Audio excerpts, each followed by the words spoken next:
Salam, hər vaxtınız xeyir. Növbəti dərsimizə xoş gəlmisiniz. Xatırlayacağınız üzrə bundan öncəki dərsdə biz command injection-ın ümumi nəzəriyyəsindən, onun haqqında danışmışdıq. Necə baş verir, hansı parametrlərdən istifadə olunur, operatorlardan istifadə olunur və web atalara ümumi giriş etmiş olmuşduq, belə deyim. Bu dərsdə isə biz Vulnerable Web Application üzərində command injection-ın otaqlarını low-dan high səviyyəyə qədər inşallah birlikdə həll etməyə çalışacağıq. Əgər bu dərsin nəzəriyyəsini görməmisinizsə və yaxud ümumiyyətlə Vulnerable Application necə quraşdırmaq lazımdır və bu prosesləri necə icra edə bilərsiniz, bunun haqqında məlumatınız yoxdursa, bunun əvvəlki dərslərə baxmağınızı məsləhət görürəm. Mən artıq Vulnerable Application qaldırmışam Docker üzərində. Siz də eyni şəkildə Docker run yazaraq, hansı ki komandini sizə göstərəcəm,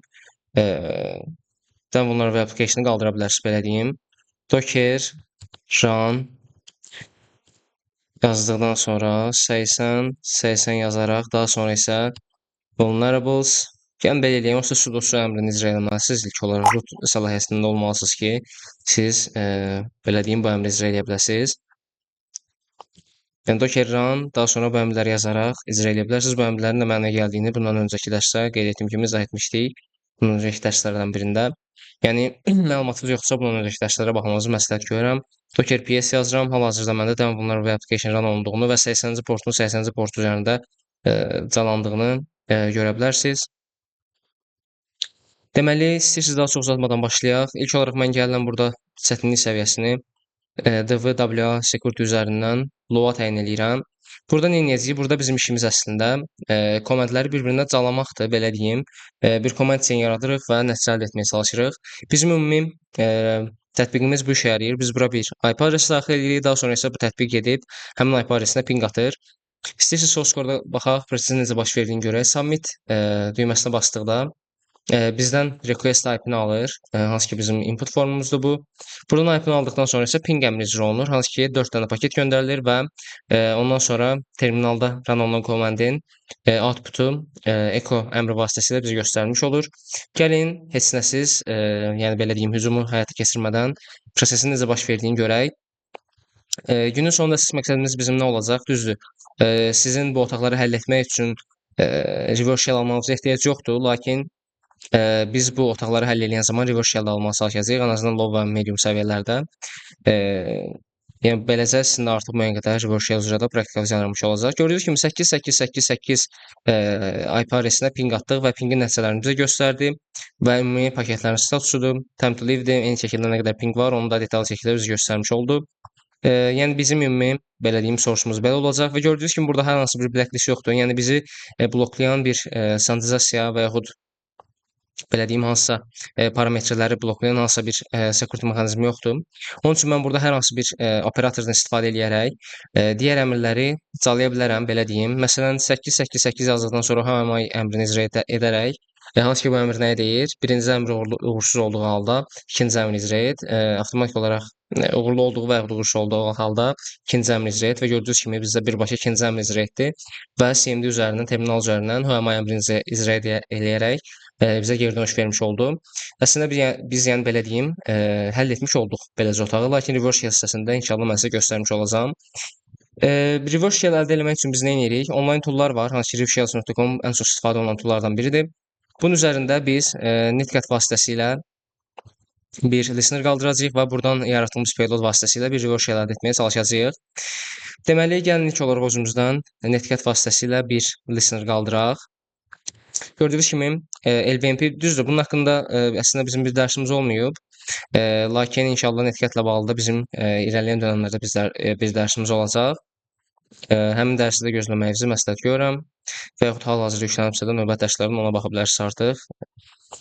Deməli 4444-cü portun seçməmin səbəbi hal-hazırda belə bir portda aktiv run olunan bir servisin olmağıdır. Siz də çalışın aktiv run olunan bir servis olan portu qeyd etməyin. Məsələn 4242 seçə bilərsiniz, 4444 seçə bilərsiniz mənim qeyd etdiyim kimi. Və gördüyünüz kimi hal-hazırda bu belə deyim response-dan biz başa düşə bilirik ki, hal-hazırda 4444-cü portda Netcat-imiz aktiv olaraq listening prosesini icra eləyir. Daha sonra default hissəsinə gələyim. Burada gördüyünüz kimi bizdən IP və port əlavə etməyimizi istəyir. IP hissəsində biz nəyə görə 172.17.01 veririk? Çünki bildiyiniz üzrə biz bunu lokal hostumuza qaldırmışıq və lokal hostun adresi 127.001-dir. Bunun səbəbi bizim bu servisi Dockerdə qaldırmamızdır və bunun üçün də biz Dockerin IP adresini yazırıq. Dockerin IP adresi də sizdə mümkün lokalhostsa və Dockerin üzərində qaldırmısınızsa, bu IP adresi olacaq. Dockerin lokalhostunu bildirir bu IP adresi. Daha sonra isə mən listenerimi hansı porta qaldırmışamsa, həmin port adresini də burada daxil etmiş oluram. Daha sonra mən bash seçirəm və aşağıdan eyni şəkildə shell qismindən bash-i seçməyi unutmayın. Bu bizə reverse shell üçün bir payload script vermiş oldu. İndi mən nə edəcəm? Bayaqki prosesi icra eləyəcəm. Məsələn, 8888 deyirəm və end operatorlarını əlavə eləyərək komandimin geri qalan hissəsini yazıram. Lakin burada bir şey nəzərə almalısınız. Burada komand icra olunan zaman birbaşa ping komandı icra olunur və pingdən sonrasını götürür. Lakin bash qismində biz ilk olaraq bash komand vermək istədiyimizi deməliyik. Daha sonra bash i vasitəsilə interaktiv bash-i run eləməliyik. Və daha sonra isə bu IP adresindən calamalıyıq, belə deyim. Bunun üçün nə edirik? Bunun öncəsinə bash C parametrini əlavə edirəm. Daha sonra qalan hissəni isə belə deyim, dırnaq içərisinə almış oluram.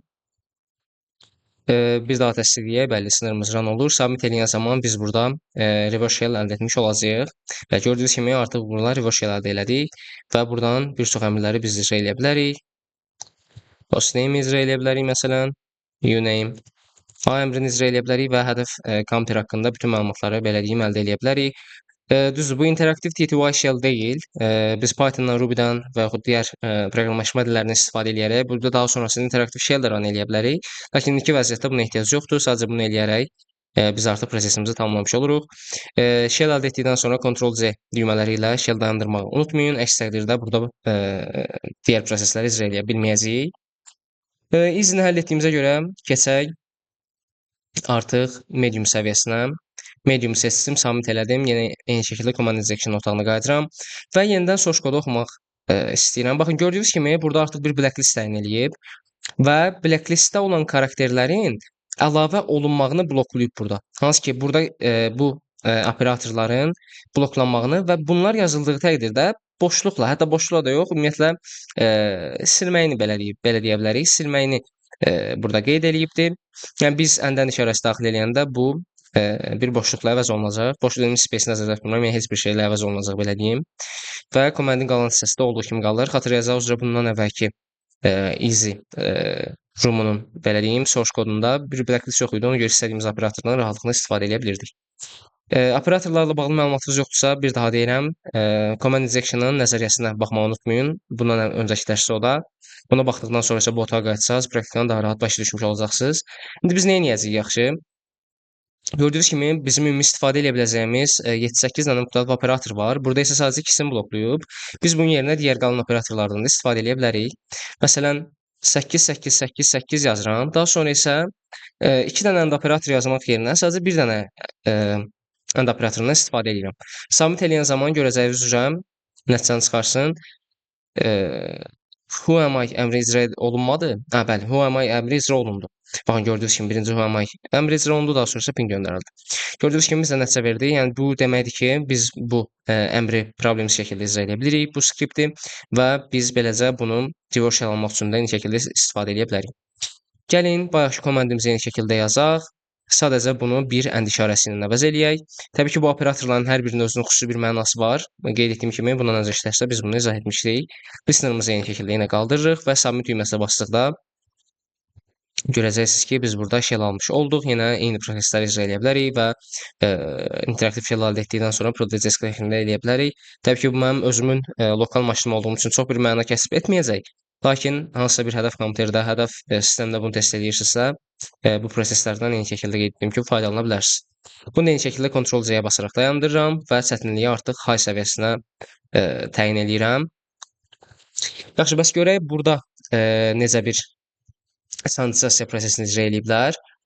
Gördüyünüz kimi, burada artıq bizim istifadə edə biləcəyimiz demək olar ki, bütün parametrləri, bütün operatorları bloklayıblar. Sadəcə burada kiçik bir əmma var, hansı ki, siz bunu help qismindən də görə bilərsiniz. Ümumiyyətlə, bunlar web application üzərindəki istənilən rumun help hissəsində müəyyən qədər hintləri var, hansı ki, sizə ipucu verir. Ümumiyyətlə, bunun haqqında məlumat verir, daha sonra isə nümunə verir. Baxın, məsələn, spoiler qismində məsələn, to add a command, məsələn, əmrdən işarəsi verib və bura bizə bir nümunə göstərib, hansı ki, bundan həll edə bilərik. Medium level'da da eyni şəkildə digər proseslər görə bilirik. High level nədir? Recommend save them from this mistake. Aha. İndi baxın, indi biz bir daha source koda baxaq. Burada qeyd etdiyim kimi kiçik bir əmma var. Gördüyünüz kimi bütün parametrləri əlavə edib. Bu nə deməkdir? Mən bu parametrin əvvəlinə 3 dənə boşluq da qoysam, sonrasına 3 dənə də boşluq qoysam və yaxud bir boşluq, yəni istənilən sayda boşluq da qoysam, sizin bu parametr olduğu üçün belə deyim, bu əmri qəbul etməyəcək. Lakin spesifik olaraq bu işarənin önündə belə deyim, bir boşluq var, hansı ki bunu səhv qeyd ediblər və beləcə sadəcə bu və boşluq olan parametrləri bloklayıb. Yəni mən bundan sonrakı hissədə, deyək bu operatoru əlavə eləmişəm. Bundan sonrakı hissəni birbaşa buna bitəşik yazsam, bu o deməkdir ki, mən bu əmrimi yenə icra eləyə biləcəm. Gəlin birbaşa praktikasına baxaq. Gəldik bura, eyni əmri icra eləyirik.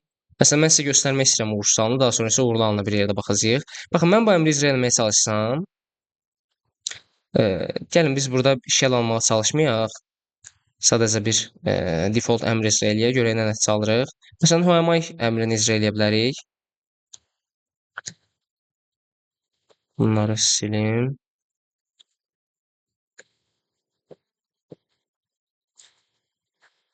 Deməli.